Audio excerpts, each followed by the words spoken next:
97.3 ESPN presents The Sports Bash with Mike Gill. It's time for Football at 4 with Geoff Mosher. I think our track record in the last 20 years, how many NFC East titles, playoff appearances, and appearances in the NFC Championship game, those are some of the metrics I look at, and I'll compare our record with almost anybody. Powered by the Inside the Birds podcast. Now, live from inside the Matt Black Kia Studios. This is Football at 4. Yes, it is. Football at 4, powered by the Inside the Birds podcast. It drops this morning at 6 a.m., Thursday at 6 a.m., and it's brought to you by Dr. Lyle M. Back. For everything from skincare to cosmetic surgery, go to ilovelyle.back.com or call 856-MAKEOVER for Dr. Lyle M. Back, proud sponsor of Football at 4. Geoff Mosher is in the house from the Inside the Birds podcast, and if you're watching the show live on our video stream at 973ESPN.com, you can see him right there along with us. Geoff, welcome back to the program. How are you? A, I'm great. I hope you guys had a good weekend. B, I'm really excited for this Football at 4 because I absolutely know neither of you have to ask me where Carson Wentz is going to be traded to and when it's going to happen. And C, if I can just kind of go back to a conversation you guys were having a few minutes ago. Hunter, when people think CCM, the first thing that comes to their mind is hockey, right? When you ask me what's the first thing that comes to my mind, if you say Bauer, I say Trevor. I'm sorry, but Mike is right on this. CCM is hockey, and hockey is CCM. All right? It's just like Jordan and Jumpman. I think I even think a Reebok in hockey ahead of Bauer. Well, that's flawed. How about this? Did you hear my did you hear my scented socks idea? Yeah, that was a weird one. This is unbelievable. I'm not sure I'm with you on that. Do you think Carson Wentz is going to get traded? Do I think he wears scented socks? I can see that. Oh, man. You might. Do you think he was hard to coach? I do. I do. So that's maybe it's because he wore scented socks. I don't know. That's a strong possibility, Yeah, right? Maybe. Or maybe the coach didn't wear scented socks and he wanted nothing to do with that guy. That's one of the the aftermath of a guy getting traded and having an ugly divorce is that all this stuff starts to come out. One of them, which is, and we've kind of heard this before, Geoff, is that he was very, but a lot of teammates were also kind of suggesting, this is from an Albert Breer report, that he was hard to coach. He was a hard guy to kind of have in the building, but we had heard this stuff before. Yes, I'm glad you brought that up. You want to go answer the phone real fast? No, that's my third line. That's my landline. Oh, I third should probably try to figure out a way to Jeez. quiet it. I know, right? It's like my non-business line. But I would say this. I'm glad you mentioned that we've heard it before because, and I give Adam Kaplan a lot of credit on this. When we first started doing Inside the Birds in August of 2018, going into the season, Adam said one of the storylines of the year that has to be taken into account, because back then it was more about Carson coming back from the ACL surgery. But one of the underlying themes that Adam talked about was, how is Carson going to come back to this team and adjust without John DeFilippo and Frank Reich there? And Adam brought to the light that Carson was a very hard-headed guy coming out of North Dakota State. Doesn't make him a bad guy. A lot of quarterbacks are like this, but that he was very stubborn, likes what he likes, doesn't like what he doesn't like. And he and DeFilippo had to butt heads quite a bit before DeFilippo was able to rein him in. And then obviously Mike Rowe became the offensive coordinator, and we saw the struggles there. And then, a guy like Press Taylor, who was opposite. He was more of a coddler of Carson Wentz, but still things around Carson were going south, whether it be injuries or the drafting of Jalen Hurts or Doug Peterson, his relationship there. And so, it all kind of created the perfect storm for this year where some of the things we talked about in the past really came into fruition. And I'll mention this real quick. When Joe Santoliquito wrote that story a couple of years ago, the Philly Voice story that got a lot of attention, Adam, when we did our podcast, we weren't like throwing Joe under the bus at all. We had actually said, a lot of the things that Joe is pointing out here are true about Carson Wentz and that we had heard about him. It doesn't make him a bad person. And I think people have also said this, like when you're winning, it doesn't look that bad because you're walking the walk. You may be, very demanding. You may have preferences, but when you're playing well, no one's going to stop you from having those demands and preferences. But when things change around you and you don't do as well and you're still that guy and you don't adapt to the surroundings, then it's going to come down on you, as it should. Now, part of this report was that him and Groh had some problems, and here Groh is now the wide receivers coach. Not that they're going to have to work together all that much, but I found that interesting was that, hey, Groh is now a part of this staff. I guess, Taylor being there too kind of maybe, changes the dynamics there a little bit. But look, if all these guys, Groh included, is saying, yeah, this guy was difficult to deal with, I think this is going to be an interesting situation of him walking into a spot where he didn't get along with this guy. Well, you noticed that the Colts lost a couple of coaches there, pass game coordinator.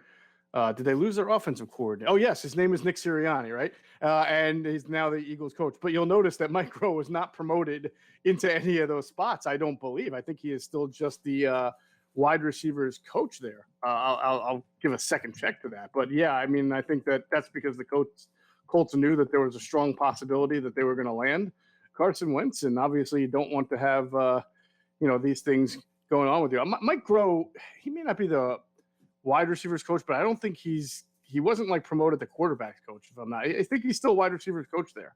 So yeah, I don't see him having to be in the same room all the time with Carson Wentz. Right.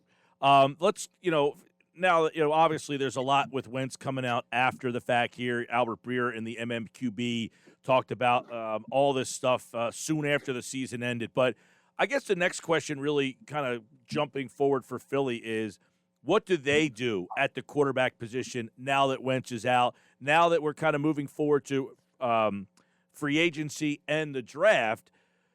Does number 6, do they try to trade up? Is a quarterback strongly in play for the Eagles?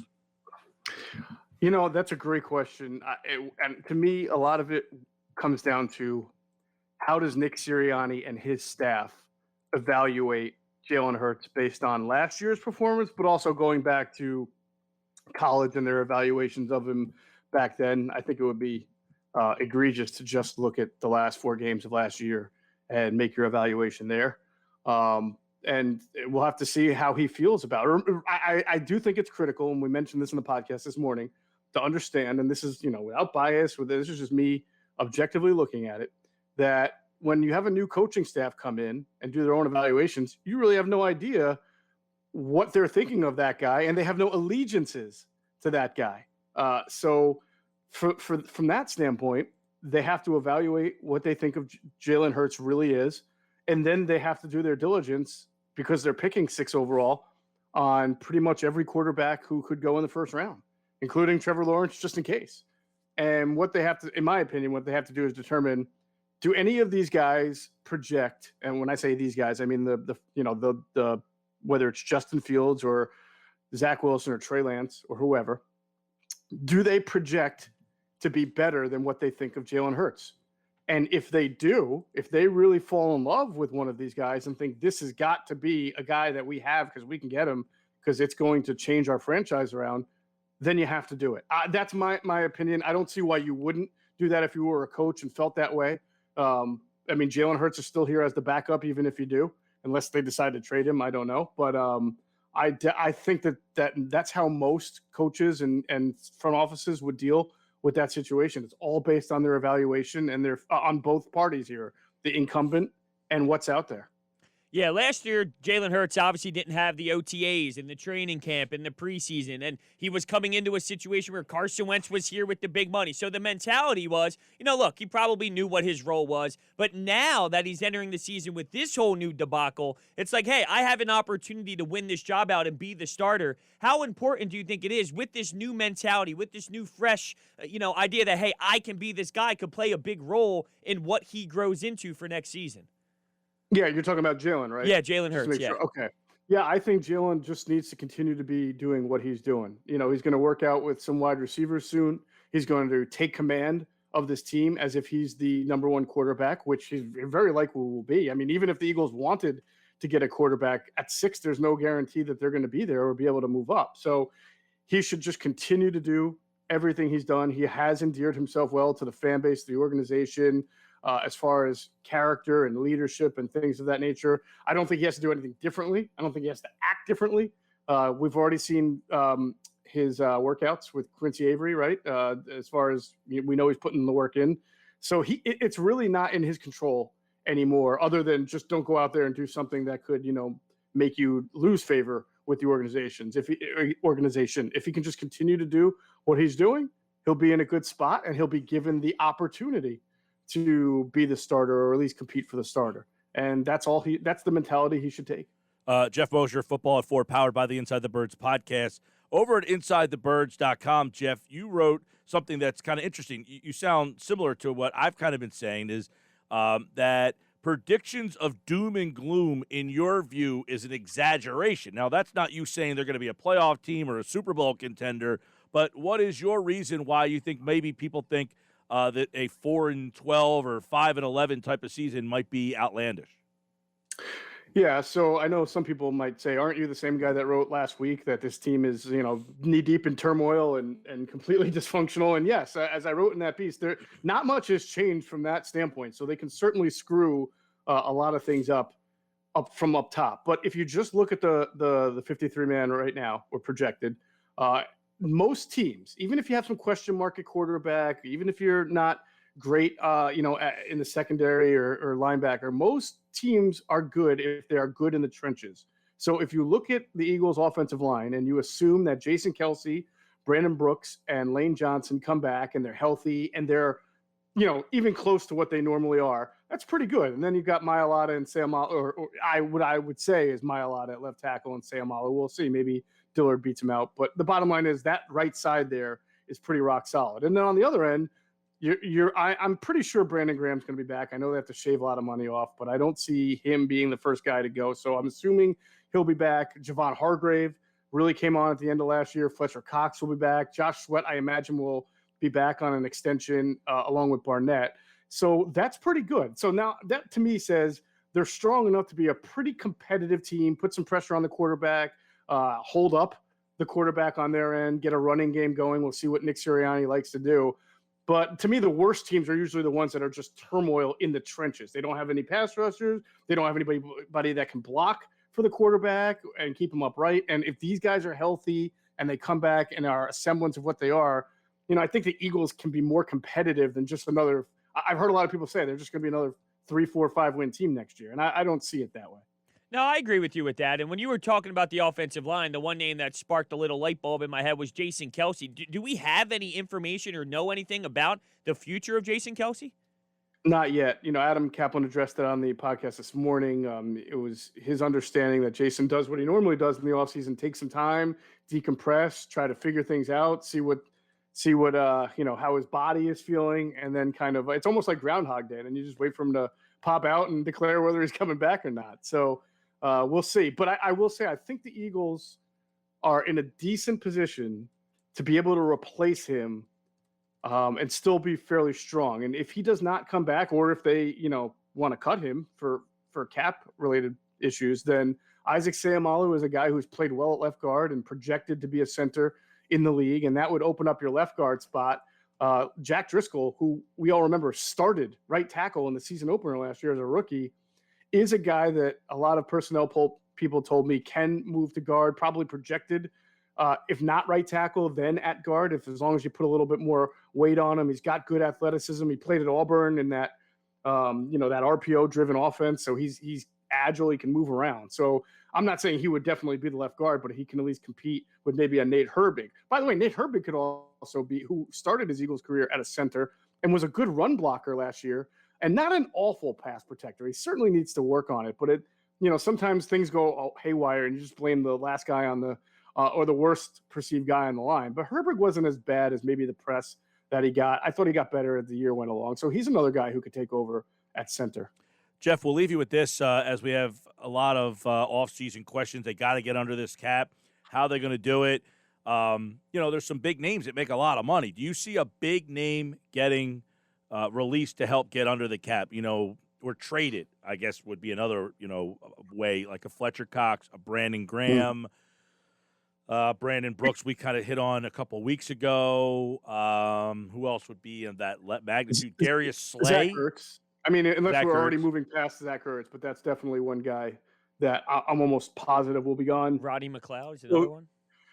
Well, that's interesting because he's coming back from the ACL, and if he's not medically cleared and you try to cut him, then you have to reach an injury settlement, you probably have to pay what his contract is at that point. So it's almost not to their advantage to be able to do that. And it'll be hard to trade him. And plus, they're so young in the secondary. And Rodney actually played fairly well. So even if he comes back at a little bit, less than what he was because of the injury again, you can probably mix and get him out there in certain packages that cater to his strengths, maybe just becoming a rundown type of safety. We'll see. But I will say the Eagles always have a tendency to surprise us every offseason, right? So Zach Ertz is kind of a name. We can go through names. That's why I mentioned Brandon Brooks a while with you, as far as maybe trade bait, because that's kind of the outside the box move that nobody's really talking about, but that would save them a lot of money if they're able to trade him. Same thing with Lane Johnson. I mean, I can't see it happening, but he certainly has to get money off the books, and he has to do it not just to get money off the books, but also to reshape the roster and really build for tomorrow. So if you're a veteran and you're approaching 30 or over 30, you mentioned Darius Slay, Mike. I mean, he's a guy they just brought in because they were trying to still win a Super Bowl. But I mean, does it make sense to have that salary on the books this year if you're not expecting to be that good? At the same point, you don't want to be terrible either. So I don't know. It's probably a guy that they have to make a decision on internally. Yeah, when we had Rob Maaddi on, he threw the name out of Hargrave, and it was similar to like what you said with Lane Johnson. We're like, I can't imagine it, but they threw the name out there. Could you see a situation where they let go of a guy who they just brought in here just recently?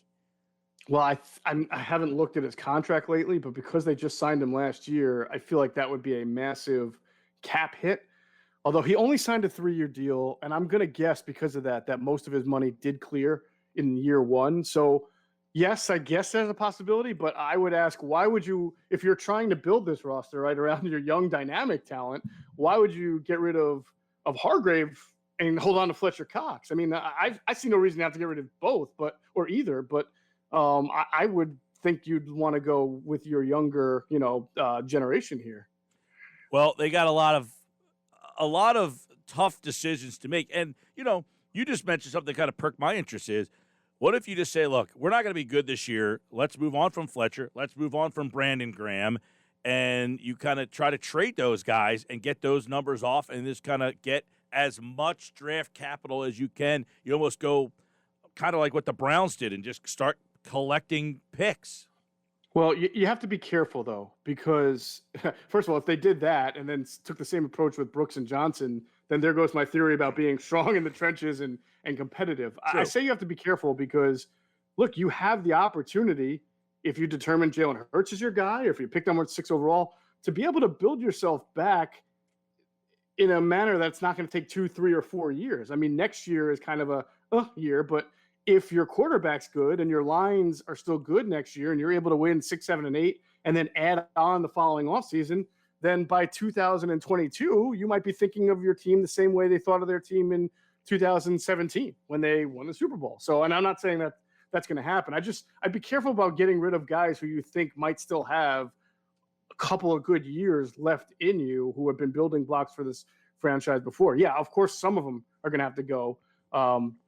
In other words, like Zach Ertz is going to go because they have Dallas Goedert, right? They're not just doing it because they're saving money. It's because they have a successor. So I would be careful about cutting guys where you don't have a successor. I mean, Brandon Graham gets cut. Who are you putting out there at defensive end? Because Sweat can only be a situational guy, and Barnett really hasn't showed that he's. You think it's a slam dunk that Barnett? 3-down guy. You think it's a slam dunk that Barnett's back? I would lean that way more than other. I don't think he's back at $10 million. I think that the either he accepts whatever team-friendly contract extension they'll give him that will lower that number, or he doesn't and then gets cut and goes into a very awkward free agency where A, he's not been that productive, and B, only a couple of teams have a lot of money to spend. So I don't know if I want to take my chances going into free agency and then not get the contract that the Eagles even offered me. Geoff Mosher, Inside the Birds, the podcast is out today. It's the new one. The latest one is out. You can get it wherever you listen to podcasts. We'll have a new one on Thursday. And it looks like Inside the Birds has a new show. Oh, yeah, I'm really excited about it. Thanks for bringing that up. We are bringing in former Eagles receiver Jason Avant and former Eagles safety Quentin Michael. They're going to tag team on a show. We're calling it Q&A. And it's going to be a lot like some of our other shows in the past, Tales from the Blind Side or Grill and the Birds. It's going to be two former Eagles doing a lot of analysis. The cool thing is Jason did that Bill Walsh scholarship internship with the Eagles. So he was very close to the situation. Plus, we're going to be able now to really analyze the Eagles' defensive backs with Q and their wide receivers with Jason really well. We focused a lot on the offensive line this past year because we had guys like Jamal Jackson and Trey Thomas and Todd Harrimans. And certainly receiver and corner have been and safety have been issues for this team. So I'm looking forward to their perspective. They're going to watch a lot of tape and even get into the draft. So I'm excited. It's going to be their first show will be next Wednesday. So I think it's March 3rd. It'll drop. All right, very cool. We will keep people up to date on that and how you can consume it and get it all through the Inside the Birds podcast. And, of course, the latest one is out. The new one drops Thursday. And right here on Football at 4, we'll have plenty more on the Eagles offseason, free agency, some NFL, and more here on the Sports Bash. Geoff Mosher, everybody, at Geoff Mosher NFL. And it is Football at 4 powered by the Inside the Birds podcast. Thanks, man. All right, fellas, on with your scented socks. We will do our best with the scented socks to see how we can put those together.